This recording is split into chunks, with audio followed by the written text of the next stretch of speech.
When love waited too long. Amara Adeyemi came from a world of power and privilege. Her father, Williams Adeyemi, was a self-made billionaire from Lagos, respected, powerful, and feared in equal measure. He had built his empire from nothing, through struggle, sacrifice, and discipline.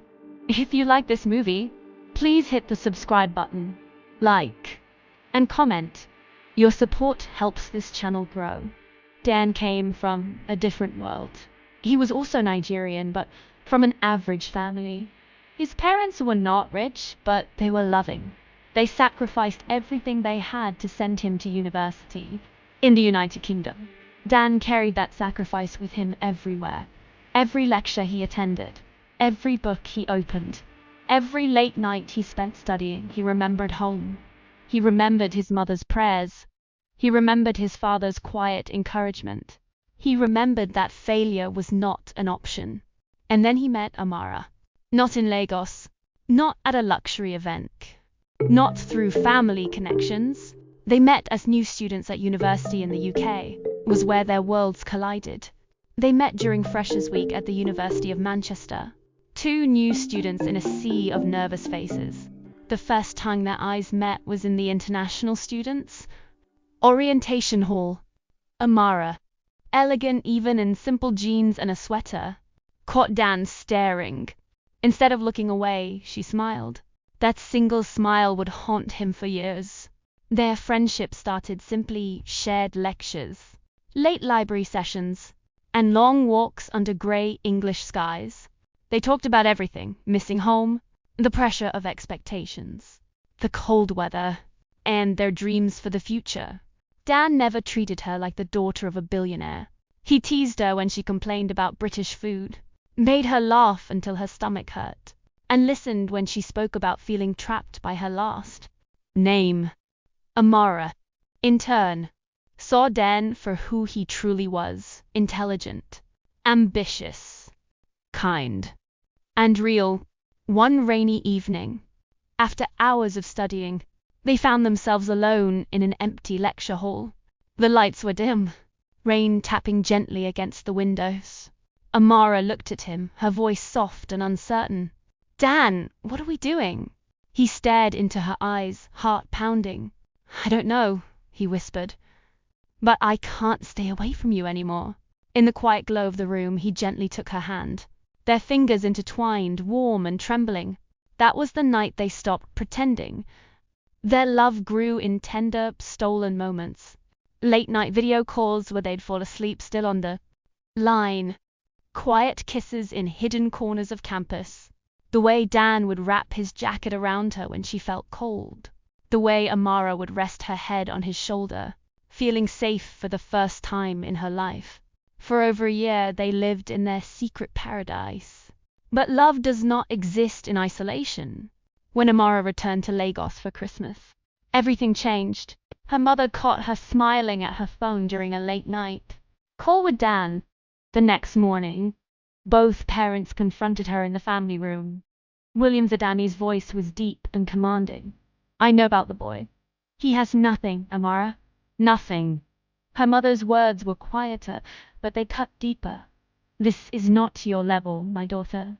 Tears filled Amara's eyes. "He loves me," she said, voice breaking. Her father cut in sharply. "Love is not a plan." The air in the room felt suffocating. Suspense hung thick as her parents stared her down.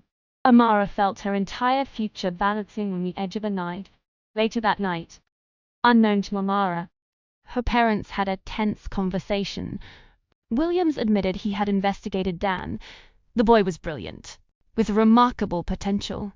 Privately, he had no strong objection, but Amara's mother remained unmoved. "Over my dead body," she said with steel in her voice, "I will not allow my daughter to throw away everything we suffered." FOR. She began planning a grand party, inviting eligible sons from powerful families. The pressure was mounting. Back in Manchester, Dan felt the shift before Amara said a word. Her calls became shorter, her replies delayed. The warmth in her voice slowly faded. Every unanswered message felt like a crack widening between them. One night, he finally asked, his voice heavy with fear. What's happening?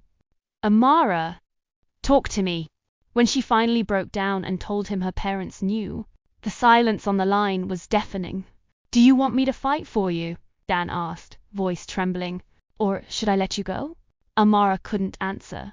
She was torn apart inside between the love that made her feel alive and the fear that promised safety. Fear won. The night before her mother's party, Amara stood alone on the balcony of their Lagos mansion, tears streaming down her face. She read Dan's last message again and again. With a broken heart, she typed, "I'm sorry." Then she blocked his number. The silence that followed was brutal. Dan waited for days, then weeks. He checked his phone obsessively, hoping for even one word. None came. The girl he loved had vanished. Amara attended the party in a beautiful red dress, smiling through the pain as wealthy young men were introduced. To her, she played the role perfectly on the outside, while dying quietly on the inside. Time moved forward mercilessly. Dan returned to Nigeria and poured his pain into work. He built a successful tech startup in Abuja. Amara became the polished, respected daughter her parents always wanted, engaged to a man from their circle. Yet both carried an emptiness no success could fill. 2 years later, fate forced them together again. At a prestigious business summit in Abuja, Amara walked into the grand ballroom beside her father. A confident voice filled the room from the stage. She froze. It was Dan. He looked transformed, poised, successful, commanding. When their eyes met across the crowded hall, time stopped. For one suspended moment, nothing else existed. Not the years apart. Not the heartbreak, just the magnetic pull that had never died. Later, her father led her straight to him. Dan shook William Adeyemi's hand respectfully, then turned to Amara. His voice was cold, controlled, but his eyes betrayed deep pain. Amara, he said, it's been a long time. The tension was electric. Her father sensed something but said nothing. Weeks later, Amara received a message that made her heart stop. We need to talk. No expectations. Just truth. Dan. They met at a quiet cafe in Ikwe. The moment she saw him, her knees weakened. He looked older, wiser. The boy she once knew had become a man who had survived losing her. They sat across from each other. The air was thick with unspoken years. Dan spoke first, his voice low and cracking with emotion. I told myself I would never reach out again, but I couldn't marry someone else while still carrying you in my heart. Amara's tears fell freely. I never stopped loving you, she whispered. I only stopped choosing you. Dan's eyes glistened as pain poured out. You blocked me, Amara. You disappeared like I meant nothing. I waited like a fool, checking my phone every night, hoping you'd come back. You broke me. I was terrified, she cried. I let fear control me. I became everything they wanted, but I lost myself. I lost us. She reached across the table and held his hand tightly, affection and desperation in her touch. Please, if life's given us one more chance, I won't choose fear again. I choose you, even if it's late. I choose you. Dan looked at her, tears in his own eyes, torn between the love that never died and the scars she left behind. Some people lose love because it fades, but others lose it because they waited too long, because they hesitated, because they listened to fear instead of truth. Amara and Dan had love, but they lost time, and time, once lost, does not always return. Thank you for watching. Kindly subscribe to make this page grow. Subscribe for more stories.